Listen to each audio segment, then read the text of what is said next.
ሰላም ጤና ይስጥልን ውዶቼ፣ እንዴት ናችሁ? እንዴት እስከረማችሁልኝ? ዛሬም እንደተለመደው እውነተኛ ታሪክ ይዘንላችሁ ቀርበናል። የዛሬዋ ባለ ታሪካችን አሽሊ ትባላለች። የምትወደውንና የምታፈቅረውን ሰው ለማግኘት ከካናዳ ተነስታ ወደ እንግሊዝ ተጉዛለች። ይህ ውሳኔዋ ግን እጅግ በጣም የተሳሳተ ነበረ። የሆነውን ነገር እስኪ ከመጀመሪያው ጀምሮ ልንገራችሁ። ታሪኩ የሚጀምረው አሽሊ የ12 ዓመት ልጅ ሆና ነው። ልክ የእድሜ እኩዮቿ እንደሚያደርጉት አብዛኛው ሰዓቷን የምታጠፋው በኦንላይን ላይ ከተለያዩ ሰዎች ጋር በሶሻል ሚዲያ በማውራት ነው። ታዲያ አንድ ቀን ፌስቡክ ላይ ጃክ ከሚባል ልጅ ጋር ትተዋወቃለች። ጃክ የ16 ዓመት ታዳጊ ሲሆን የሚኖረው ደግሞ በሀገረ እንግሊዝ ነው። አሽሊ ከጃክ ጋር ማውራት በጣም የሚያስደሳት ነገር ነበር። በእሷ እድሜ ይበልጣታል። በዛ ላይ ከሀገሯ ውጭ ነው የሚኖረው። ይሄ ነገሮች በጣም ለእሷ አዝናኝና አስደሳች ነገሮች ነበሩ። ታዲያ ይህ ግንኙነታቸው የፍቅር አልነበረም። አሽሊ ግን 15 ዓመት ሲሞላት ይህ ግንኙነታቸው ወደ ፍቅር ይቀየራል። የርቀት ፍቅር ማለት ነው። ስለዛ በርቀት ፍቅር ረጅም ሰዓት በስልክ ያወራሉ፣ ግንኙነታቸውንም ያጠናክራሉ። በዚህ ሁኔታ ዓመታት ተቆጥረው አሽሊ 19 ዓመት ሲሞላት ፍቅረኛዋን በአካል ለማግኘት ትወስናለች። የቱሪስት ቪዛዋን ለ6 ወር አስመትታ ለመሄድ ስትወስን እናቷ ግን ደስተኛ አልነበረችም። በአካል አግኝታው ከማታውቀው ሰው ጋር ለ6 ወር ለመኖር ለዛውም ከአገር ወጥታ መሄዷን ስታስብ እናትየው አልተስማማችም። አሽሊ ግን ለመሄድ እጅግ ስለጓጓች የየትኛውም የምድር ኃይል የሚያስቀራት ውላ ነው። ተነስታ ጉዟን ወደ እንግሊዝ ታደርጋለች። ፍቅረኛዋንም ታገኘዋለች እና እጅግ በጣም ደስተኛ ትሆናለች። እንደተነጋገሩትም ወደ እሱ አፓርትመንት ትሄድና አብራው መኖር ትጀምራለች። ጥሩ የሚባል የፍቅር ጊዜ አብረው ያሳልፋሉ። ከአንድ ወር በኋላም የገና በዓል ይደርሳል። ጃክም በዓሉን ለማድመቅ የሚሆኑ የገና ማድመቂያ የተለያዩ እቃዎችን ይገዛዛል፣ ቤቱን ያሳምራል። ለሷም የምታምር ቆንጅዬ ድመት በስጦታ መልክ ይሰጣታል። በጣም ደስተኛ ትሆናለች። ጃክም በጣም ምርጥ የሚባል ፍቅረኛ ይሆናል። በሰዓቱ በምድር ላይ ከሷ በላይ እጅግ በጣም ደስተኛ ሴት በምድር ላይ አልነበረችም። ይሄ ደስታዋ ግን ብዙም አልዘለቀም። ቀስ በቀስ ነገሮች መበላሸት ይጀምራሉ። ስለ ጃክ አንድ ነገር ልንገራችሁ። ጃክ ስራ የሚባል ነገር የለውም።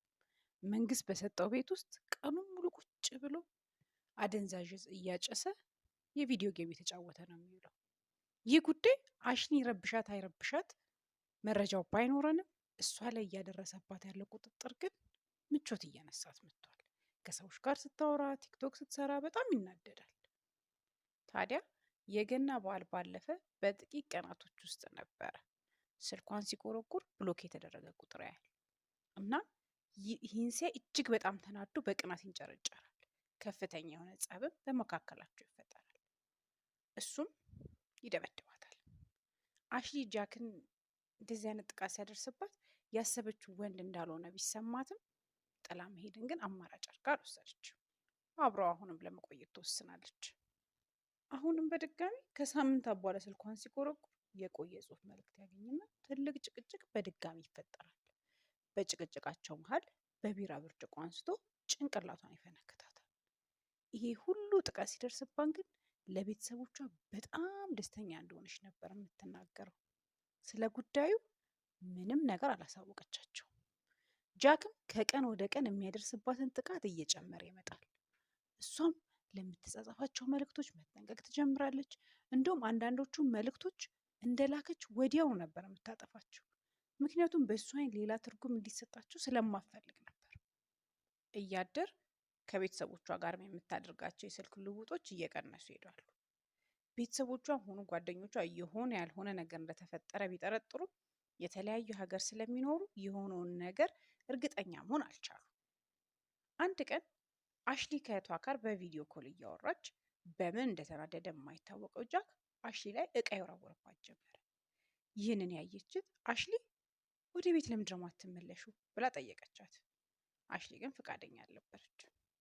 ፍቅር ይዟት ይሁን ፈርታ ይሁን ባይታወቅም ወደ ሀገሯ መመለስ ግን አልፈለገችም። ከአንድ ሳምንት በኋላ ድጋሚ አሽሊ ከእህቷ ጋር ቪዲዮ ኮል እያወራች ጃክ እንደ ልማዱ በንዴት እየጮኸ መጥቶ አሽሊን ይደበድባታል። ይህን ሲሆን እህቷ ያለውን ነገር በቀጥታ በቪዲዮ እያየሽ ነበረ። አሁን ግን ይበቃል ብላ ተነስታ እየሆነባት ያለውን ነገር ለእናቷ ትነግራታለች። እናትየውም ለአሽሊ ደውላ ወደ ሀገሯ መመለስ እንዳለባት አሳምናት የአውሮፕላን ትኬት ቆርጣ ትልክላታለች። ጃክም በአሽሊ መሄድ ይስማማል። አሽሊም ሻንጣቿን አዘጋጅታ ወደ ኤርፖርት ስትሄድ ሰዓቱ የኮቪድ ስለነበር መሄድ አልቻለች። በረራዋ ለ3 ቀን ይዘገያል። በማግስቱ ጃክ ድንገት ከቁጥጥር ውጭ ይሆናል። ትልቅም ጸብ በመካከላቸው ይፈጠራል። በስጦታ መልክ የሰጣትን ድመት አንስቶ ይወረወራታል። በዚህ መሀል በጣም ከመደንገጧ የተነሳ እየሮጠች ወደ ጎረቤት ቤት ትሄዳለች። ጎረቤትም ነገሩን ሁሉ አረጋግተው አስማምተው ይልኳቸዋል። አሽሊ ግን ውስጧ በጣም ስለፈራ ለቤተሰቦቿ ደጋግማ ትደውላለች። ይመልስላት ግን አልነበረም። ምክንያቱም በሁለቱ ሀገር ባለው የሰዓት ልዩነት ምክንያት ቤተሰቦቿ ተኝተው ነበር። ከጥቂት ደቂቃዎች በኋላ እንዴቱ እንደ አዲስ ያገረሸበት ጃክ ዘሎ ጉብ ብሎባት አንገቷን ያንቃታል። ራሷን እስክትስት ድረስ አንገቷን ካነቃት በኋላ ቢላዋ አምጥቶ 90 ጊዜ ህይወቷ እስኪያልፍ ድረስ ደጋግሞ ይወቃታል። ህይወቷም ካለፈ በኋላ ወደ ፌስቡኩ ሄዶ የሁለቱን ፎቶ ፖስት ካደረገ በኋላ ማይን ፎርኤቨር የሚል ጽሁፍ ያስቀምጥበታል። ወደ ካናዳ ስንመለስ የአሽሊ ቤተሰቦች ሲነጋ ልጃቸው የደወለችውን ሚስኮሎች አይተው ደንግጠው ደጋግመው ይደውሉላታል። ነገር ግን የአሽሊ ስልክ አይነሳም ነበረ። ታዲያ አሽሊ እንግሊዝ ሀገር ባለችበት ሰዓት የተዋወቀቻት አንድ ልጅ ነበረች። ለእሷ የደውሉላት እና ምን እንደተፈጠረ እንድታጣራላቸው ወደ ጃክ ቤት ይልኳታል። እሷም ወደ ጃክ አፓርትመንት ደርሳ በር ብታንኳኳ የሚከፍትላት አላገኘችም። ነገር ግን ውስጧን በጣም የሚያጠራጥራት ነገር ስለተመለከተች ወዲያውኑ ለፖሊስ ትደውላለች። ፖሊስም በቦታው ላይ ሲገኝ የአሽሊን ሬሳ አፓርትመንት ውስጥ ያገኘዋል። ታዲያ ወዲያውኑ ጃክን በቁጥጥር ስር ያውለዋል። ጃክም ፍርድ ቤቱ ጥፋተኛ ነህ ብሎ በእድሜ ልክ እስራት ይፈርድበታል። A British man has been sentenced to life in prison for killing a young BC woman who'd gone to visit him in England. እንግዲህ ከዛሬዋ ባለታሪካችን እንደምንማረው የዛሬዋ ባለታሪካችን ብዙ ጥቃቶች የደረሰባት አብራ ከፍቅረኛዋ ጋር ለመቆየት የሞከረች ሴት ናት። ይሄ ደግሞ መጨረሻ ላይ ህይወቷን ዋጋ አስከፍሏታል። በዚህ ህይወት ውስጥ ያላችሁ ብዙ ሴቶች አላችሁ። ውሳኔ አለመወሰናችሁ ልክ እንደዚች ልጅ ነገ የእናንተንም ህይወት ያሳጣችኋልና ውሳኔ መወሰንን መማር መቻል አለብን።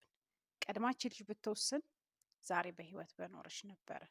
ቀድማ አለመወሰኗ ግን ህይወቷን አሳጥቷታል። ስለዛ ሴቶችዬ ምክሬ በእንደዚህ አይነት ግንኙነት ውስጥ ያላችሁ ቶሎ ውሳኔ ወስኑ። ነገ ሌላ ቀን ነው። ነገ ብሩህ ቀን ይመጣል። ነገ የተሻለ ሰው ይመጣል።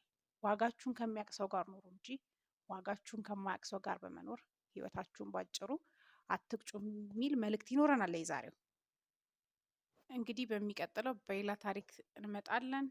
በዚህ ግንኙነት ውስጥ ግን ያላችሁ አሁንም አስምረን የምንናገረው ቀድማችሁ ወስኑ። እነዛ ሰዎች ወስነው ህይወታችሁን ሳያሳጣችሁ በፊት እናንተ ቀድማችሁ ወስናችሁ ውጡ። ቀድማችሁ ወስናችሁ ወጣችሁ በህይወት ኑሩ፣ በህይወት ቆዩ እያልን ምክራችን እናስተላልፋለን።